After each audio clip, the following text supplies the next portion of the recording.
Okay, March 22nd. In 1977, President Jimmy Carter recommends to Congress that they pass a law allowing for the direct election of the president, essentially removing the Electoral College. Electoral College came up. It was controversial in the very beginning.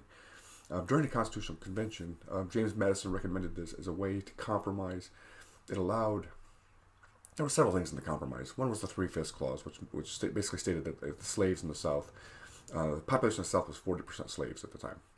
And so the Southerners were convinced, okay, if we can count them as three-fifths of a person going toward the total number of representatives, then they would support some other things. And then the smaller states didn't want to be overwhelmed by New York and Virginia. So this is where the Senate came in with everybody gets two senators.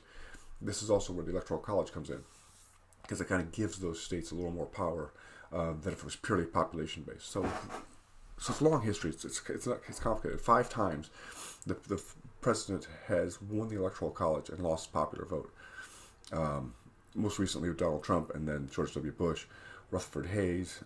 So like I said, there's been 5 instances where this has happened. So some of the criticisms are that in some states that are solidly Republican, you're probably holding down the Democratic vote, right? Because if you know your state's going to vote for the Democrat or the Republican, and you're of the opposite party, why waste your time, right? So I think there's some criticism there. But then again, the candidates will campaign differently, right? They'll spend more time in the cities and in the bigger states, right? They'll spend less time in Wyoming and Nebraska and North Dakota, South Dakota. So are those states truly going to be represented if they don't? So pros and cons. But here's the crux. In order to change the Constitution, get a constitutional amendment through, you need 3/4 of the House, 3/4 of the Senate, and 75% of the states.